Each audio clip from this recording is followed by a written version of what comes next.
हाँ जी, फिर से स्वागत है आपका अपने यूट्यूब चैनल एलसीजी कॉमर्स क्लासेस में। और आज हम रिकॉर्ड करेंगे एक्सपेंडिचर मेथड। ठीक है जी। एक्सपेंडिचर मेथड का जो ये पोर्शन है आपका ग्रोस डोमेस्टिक कैपिटल फॉर्मेशन, ठीक जी, जो एग्जामिनेशन रिलेटेड क्वेश्चन आंसर है या जो इफबर्ट है वो मैंने अलग से रिकॉर्ड कर दिए। ये जीडीसीएफ वाला जो टर्मिनोलॉजी है ये मैंने अलग से रिकॉर्ड कर दी। ठीक है जी।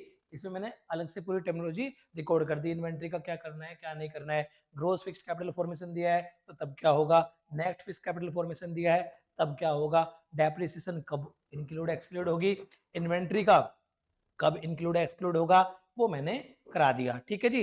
इसके बाद मैं आपको एक्सपेंडिचर मेथड में किस तरह से अपने नेशनल इनकम तक जाना है वो वाला चार्ट कराऊंगा। उसके बाद हम एक क्वेश्चन देखेंगे। ठीक है जी। जो आपके डाउट्स रहेंगे, जो बीच बीच में टर्मिनोलॉजी रहेंगी, जैसे मैंने आपसे प्रॉमिस किया हुआ है, मैं 7 8 10 क्वेश्चन वो अलग से लूंगा तीनों मेथड के। ठीक है, अच्छे अच्छे से क्वेश्चन ले लूंगा एग्जाम ओरिएंटेड, वो आपको मैं अलग से क्लास रिकॉर्ड करके दे दूंगा। आप यहाँ बेसिक सीख लीजिए, मेथड के बारे में सीख लीजिए, फिर उन न्यूमेरिकल क्लास को देख के आप एक बार अच्छे से पक्के हो जाएंगे। ठीक है जी। तो स्टार्ट करते हैं, आइए।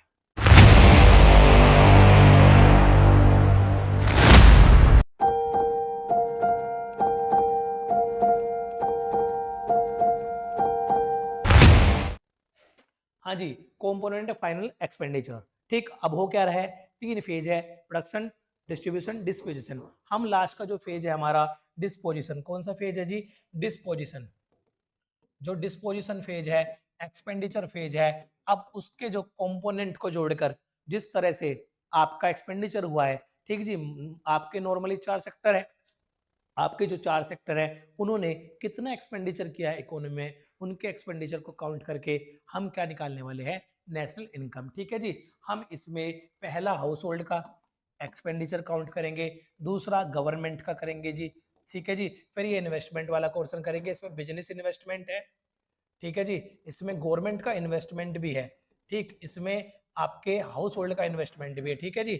ये इन्वेस्टमेंट पे है fully. Gross domestic capital formation, total capital formation कितना हुआ है बिजनेस के द्वारा, रेजिडेंशियल इन्वेस्टमेंट के द्वारा या आपके गवर्नमेंट के द्वारा। इसमें जो है ग्रोस डोमेस्टिक कैपिटल फॉर्मेशन, इसमें जो फिक्स्ड कैपिटल फॉर्मेशन है दिया हुआ ज्यादा नहीं है लेकिन थ्योरी में दिया हुआ है। जो फिक्स्ड कैपिटल फॉर्मेशन है बेटे बच्चे पहले देखो, इसमें जो ग्रोस डोमेस्टिक कैपिटल फॉर्मेशन है ये बड़ी टर्म है इसमें। ठीक जी, ये सबसे बड़ी टर्म है, इसमें अलग से भी रिकॉर्ड किया हुआ है, फिर भी मैं आपको बता देता हूं हम क्या कर रहे हैं, हर सेक्टर के एक्सपेंस जोड़ रहे हैं। ठीक, ये हमारा हाउस होल्ड का हो गया, आपका कंजम्पशन वाला, ये आपका गवर्नमेंट का हो गया, ये आपका इन्वेस्टमेंट हो गया।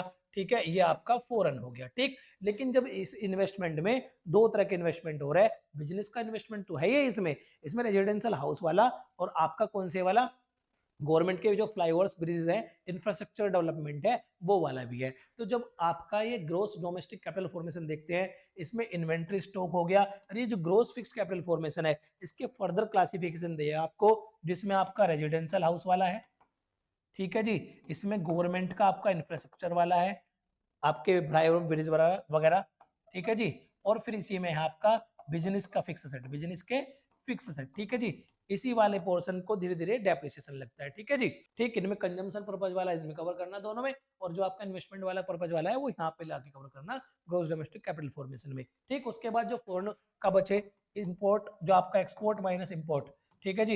एक्सपोर्ट किसके लिए होता है, आपके एक्स यूज होता है एक्सपोर्ट के लिए, इंपोर्ट होता है इंपोर्ट के लिए, या है दूसरे वाले वर्ड से एक्सपोर्ट के, और ये इंपोर्ट भी है एम दूसरे वर्ड से इंपोर्ट के। ठीक है जी। तो एक्स माइनस एम हमने नेट पे रिकॉर्ड करना है कि फॉरेन जो एक्सपेंडिचर है वो कितना है in the economy. Foreign expenditure क्या होता है, रेस्ट ऑफ वर्ल्ड द्वारा एक्सपेंडिचर। ठीक है जी, उन्होंने कितना हमसे यहाँ खर्च परचेज किया। अगर ये टोटल नेट एक्सपोर्ट दिया है तो मैं फिर एक्सपोर्ट और इंपोर्ट को अलग से इग्नोर कर दूंगा, नहीं देखूंगा, लेकिन एक्सपोर्ट और इंपोर्ट अलग दिया तो पहले मैं इसमें नेट एक्सपोर्ट बनाऊंगा। ठीक है जी, यानी कि एक्सपोर्ट को तो प्लस कर दूंगा और इंपोर्ट को माइनस कर दूंगा। इस तरह से मैं इसे कहाँ यूज करने वाला हूँ, आपके एक्सपेंडिचर मेथड में। ठीक, आपने ग्रोस डोमेस्टिक कैपिटल फॉर्मेशन के उद्देश्य हैं ग्रोस फिक्स कैपिटल फॉर्मेशन और इन्वेंट्री इन्वेस्टमेंट। अगर ये दोनों अलग अलग दिए हुए हैं तो इनको ऐड करके एक बना के चलूंगा। गवर्नमेंट फाइनेंशियल कंजम्पशन एक्सपेंडिचर इसमें दिया है, इसमें दिया प्राइवेट फाइनल कंजम्पशन, इसमें दो लोगों के होते हैं, एक हाउस होल्ड का, एक कोई अगर एनपीओ कर रहे हैं, एनपीओ कोई सर्विस प्रोवाइड कर रहे हैं या गुड्स प्रोवाइड कर रहे हैं, किसको,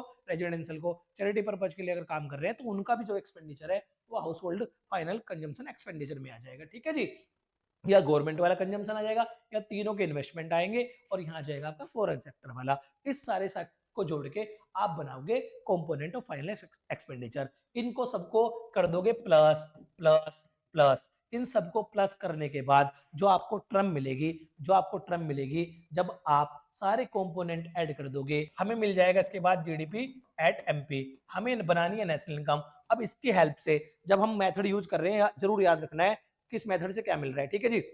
वैल्यू एड से मिलता है जीडीपी एट एमपी, एक्सपेंडिचर से मिलता है जीडीपी एट एमपी। इनकम में गलती मत कर देना, इनकम में तो बहुत एक्स्ट्रा टाइप मिलता है, वहां मिलता है net domestic product NDP at FC, NDP at FC. तो वहां से इनकम बनाना और आसान है, वहां तो सिर्फ एक एनएफआई को एड लेस करना पड़ता है, अगर निगेटिव है तो लेस, अगर पॉजिटिव है तो ऐड।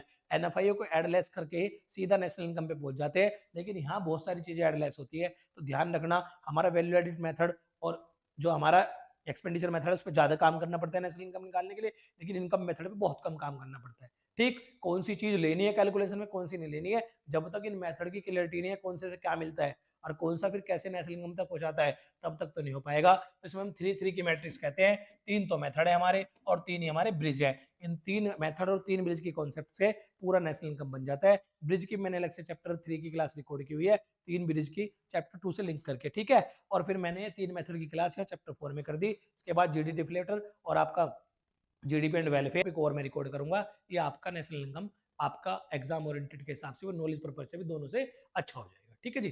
तो ये आपका जीडीपी एट एमपी पे हम पहुंच गए। जीडीपी एट एमपी पे पहुंचने के बाद आपने जाना है एनएनपी एट एफसी। कहाँ जाना है? NNP at FC. अब यहाँ जाते ही आप हिसाब लगाओगे, हमें जी से जाना है एन पे, जी हमें चाहिए नहीं, जी को खत्म करना है और एन लाना है, इसका मतलब माइनस डेप। जी और एन के बीच का ब्रिज है, ग्रोस और नेट इन्वेस्टमेंट के बीच का ब्रिज है डेप, मैंने खत्म कर दिया। मुझे डी भी नहीं चाहिए, मुझे एन चाहिए। इन डी के और एन के बीच का है प्लस एन एफ आई ए, ठीक। ये एमपी और एफसी के बीच का है माइनस एनआईटी, ठीक है जी। तो मैं ये तीनों चीज यूज करके, अगर मुझे जीडीपी एट एमपी पे ला के खड़ा किया किसी मेथड ने, तो मैं उसमें डेप्रिसिएशन का भी करूंगा, उसमें एनएफआई का भी करूंगा, एनआईटी का भी। लेकिन जब आप एक्सपेंडिचर मेथड यूज कर रहे हो तो खेल कर सकता है आपके साथ, जो आपने ग्रोस फिक्स्ड लिया है। क्या लिया है? ग्रोस फिक्स्ड कैपिटल फॉर्मेशन, क्योंकि डेप्रिसिएशन लगता है एसेट पे और ये ग्रोस फिक्स्ड कैपिटल फॉर्मेशन में होती है, ठीक है। ग्रोस फिक्स्ड कैपिटल फॉर्मेशन में दिया है, ठीक। तो यानी कि डेप इंक्लूडेड है भी इसी एसेट में, इन्हीं एसेट में डेप इंक्लूडेड है। अगर ग्रोस फिक्स्ड कैपिटल फॉर्मेशन दिया है तब तो इसका डेप का रोल है, क्योंकि जब जीडीपी एट एमपी देगा, जीडीपी एट एमपी देगा। लेकिन अगर ग्रोस ने देके फिक्स एसेट नेट पे दी है, फिर तो भाई बेटे ध्यान रखना, इसने ग्रोस में से डेप तो पहले हटा लिया, फिर ये एनडीपी एट एमपी देगा, फिर आपको जीडीपी एट एमपी देगा ही नहीं आपका एक्सपेंडिचर मेथड। तो गलती से फिर इसको खत्म मत कर देना, डेप को दोबारा मत हटा देना। अगर कोई नेशनल की आपने नेट की चीज पहले से दी हुई है, फिक्स कैपिटल फॉर्मेशन आपको नेट पे दिया हुआ है, उसमें से डेप पहले हटा हुआ है, क्योंकि उसी पे तो डेप लगता है, और वो पहले आपको क्या करके दिया हुआ है? नेट वैल्यू पे दिया हुआ है। तो आपने इसको पहले ही नेट पे है, अब दोबारा डेप घटाओगे तो डबलिंग हो जाएगी, ठीक। वो डबल माइनस हो जाएगा। नेट की चीज को नेट पे नहीं करते, ग्रोस की चीज को नेट पे करते हैं, ये ध्यान रखना, ठीक है जी। इससे आप नेशनल इनकम पे पहुंच जाओगे, ठीक। अब इसका एक क्वेश्चन देखते हैं हम जी, आ जाइए, इसका एक क्वेश्चन देखते हैं, इसके बाद मैं प्रिपरेशन भी बताऊंगा, पहले एक क्वेश्चन देखते हैं, ठीक जी। ये इसका क्वेश्चन रहा। अभी मुझे बनाना है किसके हिसाब से, मैं आपको बता रहा हूँ एक्सपेंडिचर के हिसाब से कैसे बनाओगे, ठीक है। आपने ये ट्राई करना है खुद, इनकम मेथड देख के खुद ट्राई करना है इनकम के हिसाब से, एक्सपेंडिचर के हिसाब से मैं बता रहा हूँ आपको। मिक्स क्वेश्चन बहुत देता है इनकम और एक्सपेंडिचर वाले, ठीक है जी। आपको हर टर्मिनोलॉजी पे कमांड करनी है, हर चीज को अच्छे से पढ़ना है। अब ढूंढो जी, प्राइवेट फाइनल कंजम्पशन आएगा जी, प्राइवेट सेक्टर का, गवर्नमेंट का, दोनों के आएंगे जी, ठीक है जी। कंजम्पशन जो आपका हाउस होल्ड का है और गवर्नमेंट का मिलेगा जी, आएगा। मिक्स्ड इनकम, ये यहाँ का कॉन्सेप्ट ही नहीं है। मिक्स्ड इनकम तो किसका कॉन्सेप्ट है? आपके इनकम मेथड का, वो इनकम में चला जाएगा। Gross domestic fixed capital formation, word दिया है ग्रोस डोमेस्टिक फिक्स्ड, हमें चाहिए होता है gross domestic capital formation, gross domestic capital formation हमें ये चाहिए होता है, हमें जीडीसीएफ चाहिए, ठीक है। हमें दिया है, आपको दिया है GDFC, gross domestic fixed capital formation, ठीक है, या ऐसे जीडीएफएफ कह लो, ग्रोस डोमेस्टिक फिक्स्ड फॉर्मेशन, ठीक है जी। ये फिक्स्ड कैपिटल का है, ठीक। तो इसमें हमें 2 टुकड़े होते पता है, ग्रोस डोमेस्टिक में कितने टुकड़े होते हैं? 2। ये रहा जी आपका, ये जो ग्रोस डोमेस्टिक है इसमें 2 टुकड़े होते हैं। ग्रोस डोमेस्टिक कैपिटल फॉर्मेशन का मतलब दूसरा होता है gross fixed capital formation plus change in inventory, ठीक। तो हमने इसमें फिक्स्ड वर्ड दिया है तो हमें प्लस करना पड़ेगा यहाँ ग्रोस डोमेस्टिक कैपिटल फॉर्मेशन तक जाने के लिए इन्वेंटरी को भी, यानी कि हमें वो खाली फिक्स्ड वाला पोर्शन दिया है उसमें भी हमें क्या करना पड़ेगा, अभी तो हमें इसमें पूरा बनाना पड़ेगा उसे ग्रॉस डोमेस्टिक कैपिटल फॉर्मेशन, उसमें चेंज इन इन्वेंट्री भी जोड़ना पड़ेगा। अब हम चेक कर दे कहीं इन्वेंट्री दी है, हाँ जी दी है। ये आपको दिया है क्लोजिंग स्टॉक और ये दिया है ओपनिंग स्टॉक, तो क्लोजिंग माइनस ओपनिंग, इससे बन जाता है चेंज इन स्टॉक। क्या बन जाता है, चेंज इन स्टॉक। ठीक है, ठीक। ये कितना है जी, ओपनिंग स्टॉक है 15, क्लोजिंग स्टॉक है 25, तो भाई साहब आपका 25 माइनस 15 10 आ जाएगा आपका चेंज इन स्टॉक। और ये जो दिया है आपको ग्रोस डोमेस्टिक कैपिटल फॉर्मेशन, ये दिया है जी 70, तो 70 प्लस 10 80 हो जाएगा मेरा GDCF। मैं लिखना स्टार्ट करता हूं। पहला मेरा है private final plus government plus GDCF plus net export equal to GDP at MP। ठीक, equal to GDP at MP। पहले ऐसी बना लो, आसानी रहेगी। पहले GDP एट MP बना लो, फिर आपका जी लो जी प्राइवेट सेक्टर का 350 और 100 ऐड करना स्टार्ट करो। 350 प्लस 100, ठीक है जी, ये दोनों का आ गया। GDCF कितना आ गया था, 80 80 आ गया था जी GDCF। अब इंपोर्ट भी दिया है मुझे और मुझे नीचे एक्सपोर्ट भी दिया है। एक्सपोर्ट 10 रुपये दिया है और इंपोर्ट मुझे दिया है 20 रुपये, तो 20 10 माइनस 20 ये हो गया माइनस के 10, नेट एक्सपोर्ट हो गया माइनस का 10। ठीक है जी, ये आपके प्लस के 80 और नेट एक्सपोर्ट हो गया प्लस माइनस 10। ठीक, equal to GDP at MP। अब ये आ गया आपका 450 प्लस आपका आ गया 70 GDP एट MP। ठीक है जी, क्लियर क्लियर हो गया। 7 5 12, ये हो गया आपका 520 GDP एट MP।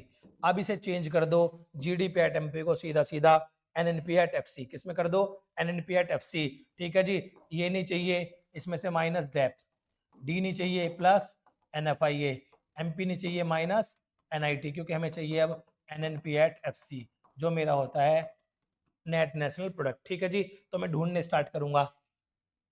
मेरा ढूंढो जी, पहला मुझे घटाना है डेप। डेप गिवन है क्या कहीं, कंजम्पशन ऑफ फिक्स कैपिटल का दूसरा मतलब होता है डेप।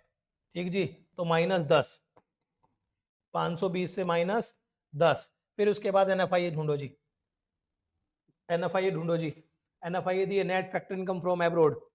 ठीक, ये दी है जी -5, ये लीजिए -5, हटा दो जी इसे भी, प्लस माइनस माइनस -5। ठीक जी, एम इनडायरेक्ट टैक्स ढूंढो जी, कोई टैक्स दिया है, एक्सपोर्ट नेट इनडायरेक्ट टैक्स, ये दिया है जी आपको 1 2 3 4 5, 1 2 3 4 5 25, इसको भी हटा दो माइनस, इसको भी हटा दो -25। अब आपने क्या किया, आप GDP एट MP पे आ गए थे 520, GDP एट MP से आपने पहले ग्रोथ से नेट बनाने के लिए डेप हटाया, फिर आ गया आप यहाँ NDP eight MP।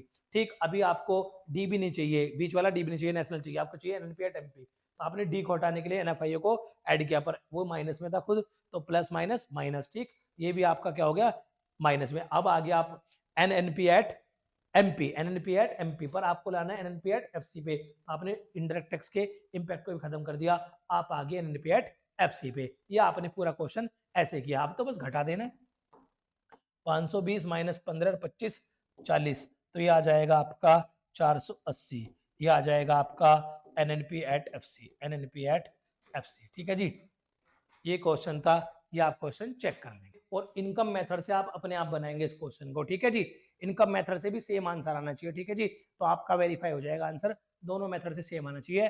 Income method में क्या क्या चीज यूज करनी है क्या नहीं, मैं बता देता हूँ। इनकम मेथड से आप पहुंचेंगे NDP एट FC, जब सारे कंपोनेंट जोड़ लेंगे उसके बाद सिर्फ क्या कर देना, प्लस NFIA, क्या कर देना, प्लस NFIA, तो आ जाएगा आपका NNP एट FC। ये क्या हो जाएगा, माइनस में दिया हुआ है तो प्लस माइनस माइनस। ठीक है जी, तो आपका आ जाएगा NNP एट FC, सारे कंपोनेंट जोड़ लेना इनकम मेथड के। ठीक है, और इससे ये पहुंच जाएगा। ठीक, तो आपने ये ध्यान होना चाहिए, देखो उसमें कितनी सारी यूज हुई है, क्योंकि वो इससे भी पहले की टर्म दी हुई थी GDP एट MP, उसको तोड़ते तोड़ते हमें यहाँ तक आने में भी चीजें घटानी पड़ी, पर इसमें मुझे सीधा खड़ा करता है इनकम पे लाके एनडीपी एट एफसी पे, तो मैं सिर्फ एक चीज को एनालाइज करके एनएनपी एट एफसी पे पहुंच जाता हूँ। ठीक है, तो इस तरह से आपने हर मेथड का अलग अलग पता होना चाहिए, वो मिक्स भी पूछ लेता है आपसे। ठीक है जी, अब आ जाइए प्रिक्वेशन पे इसकी। ये रही जी कुछ प्रिकॉशंस, क्या नहीं करना, क्या कर लेना है। ठीक है जी, पहले जब expenditure on intermediate goods, intermediate goods को इग्नोर करना जी, क्योंकि वो फाइनल वैल्यू में जुड़ी हुई है। ठीक है जी, इंटरमीडिएट गुड्स तो हम वैसे मिल लेते हैं, काउंट नहीं करेंगे। ट्रांसफर पेमेंट नहीं लेना कोई, आपने जो note connected with productive activity, जो वैल्यू एडिशन नहीं हुआ, कोई सर्विस नहीं जनरेट हुई, नई गुड्स नहीं हुई, उस तरह की ट्रांसफर इनकम को नहीं लेना जी। ट्रांसफर पेमेंट्स, क्योंकि एक्सपेंडिचर मेथड तो यहाँ ट्रांसफर पेमेंट्स नहीं लेने। ठीक जी, फिर कहते हैं purchase of second hand goods will not be included at such expenditure already been included when they are originally purchase. इसको डबल काउंटिंग की वजह से इग्नोर कर देना, सेकंड हैंड मत काउंट करना।